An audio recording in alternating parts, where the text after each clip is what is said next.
yeah, my name is Alina. I'm a principal software engineer at Rancho Labs. We do like all stuff around Kubernetes, Docker, and stuff.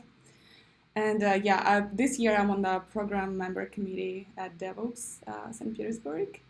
And thank you for your proposals. So just to let you know you're in, we are just deciding on what proposal to choose.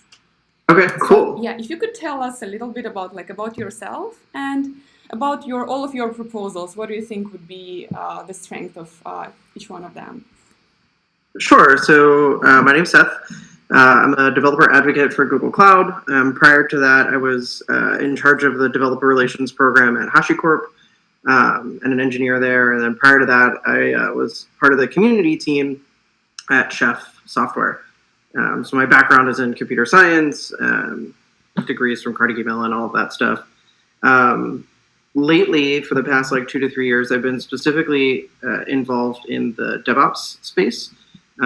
So that includes, obviously HashiCorp and Chef, but also tools like Puppet and Ansible and Salt, configuration management, infrastructure as code, policy as code, and the cultural stuff around that too. So, work-life balance and, work from home, remote life, all of that stuff. And now that I've joined Google, I'm working a lot with the SRE program, which is like a concrete implementation of DevOps. So the Site Reliability Engineering program, which is a discipline that Google created, basically designed to help build DevOps culture, but in a specific role with specific criteria. So that's a little bit about my background. In the process of reading the book. Oh, really? Yeah. Nice. That's pretty cool, yeah. So what do you want me to talk about? So the 3 presentations, let's go over each one of them. So the first one is collaboration on infrastructure as code with Terraform. Okay. So if you could tell me a little bit about.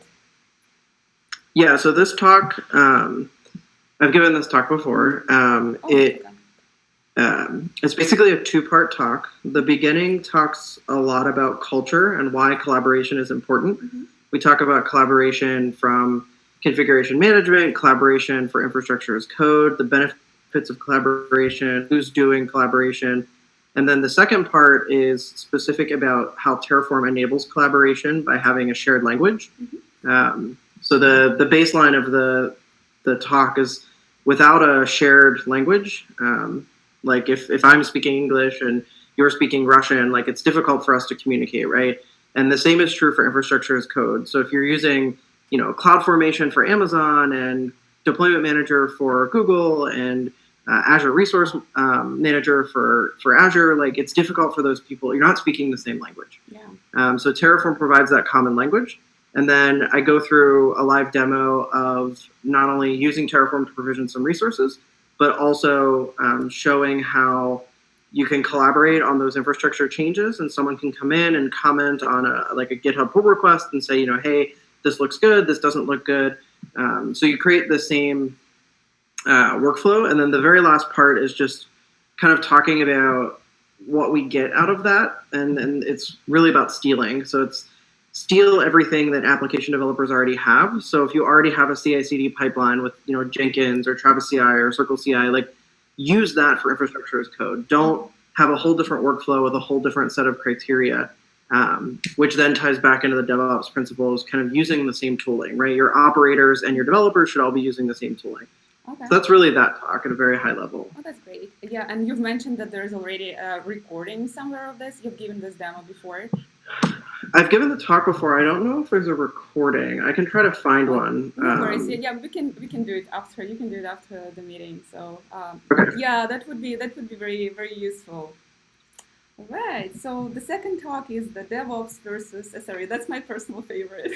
Okay. I would really like to know, more about it. Yeah, so this talk I haven't actually given anywhere yet, so there's no recording or really anything other than an outline that I've put together. Okay. The talk revolves around, obviously, what is DevOps, what is SRE, where are they the same, where are they different? So talking about kind of the 5 or 6 key pillars of DevOps, talk about why DevOps is not a job that you can have, and then talk about how SRE is a concrete implementation of the DevOps interface. Mm-hmm. And kind of the roles and responsibilities of SRE. And then I'll share a little bit about Google's internals, about how our SRE teams work together with developers for features and outages, etc. And basically end the talk by saying, like, DevOps, we have this saying that we're trying to get mindshare around at Google, which is class SRE implements DevOps. Mm-hmm. So if you think of SRE as or if you think of DevOps as like an abstract class or an interface in programming, SRE implements that interface. It's a concrete implementation of that interface. So bringing that whole story together, which is like, there are multiple ways to do DevOps, right? You can do ProdOps, you can do SRE, you can do all of these things, but like DevOps itself is an interface, and then SRE is one of those things. So they're not actually, competing standards. They're actually, one is an implementation of the other. Would you say that this talk is going to be focusing on DevOps SRE on the high level, or are you going to share some technical details as well? It would be pretty high level. There won't be a lot of tech or code in this particular talk. Okay. Great. Yeah. And the third one is the modern security with microservices in the cloud. And you've mentioned Vault in your in the outline. Is the main focus of this presentation going to be on Vault, or is it something specific? It's a little bit of both. So this is the most technical session that I submitted. Mm-hmm.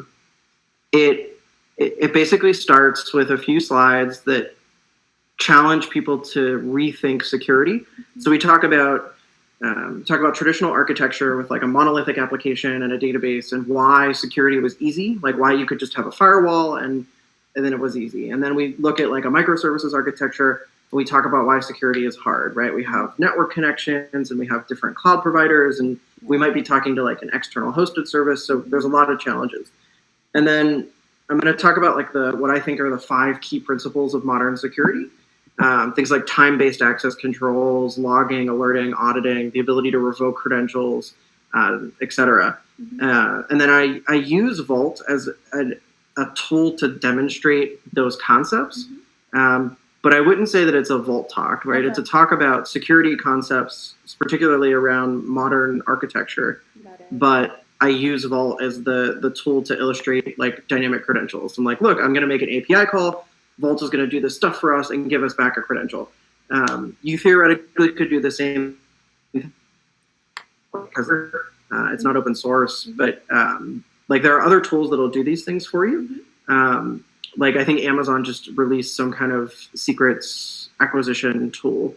But like I'm talking very broadly about the concepts and then using Vault to illustrate like very specific examples. Okay, that's all. Yeah, that sounds interesting. Have you given this talk before, or is it going to be a new talk as well? Yes, I've given this talk before. Okay, awesome. Yeah.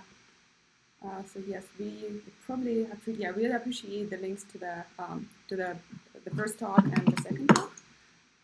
And there's one more thing I wanted to ask you for is like if you could share your bio with us, that would be great. Okay. Yeah. So to links in the bio. And so if you just go to sethvargo.com/me, I just put a link in the Hangout too. Awesome. That'll have like a bunch of different versions of my bio and some photos that you could grab if you need those too.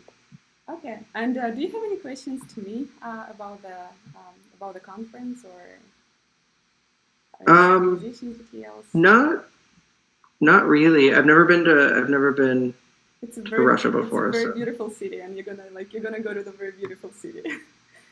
Is it gonna be cold or warm that time of year? It's gonna be October, so it's not gonna be too warm, but it's not the coldest season in Russia, so it's still beautiful.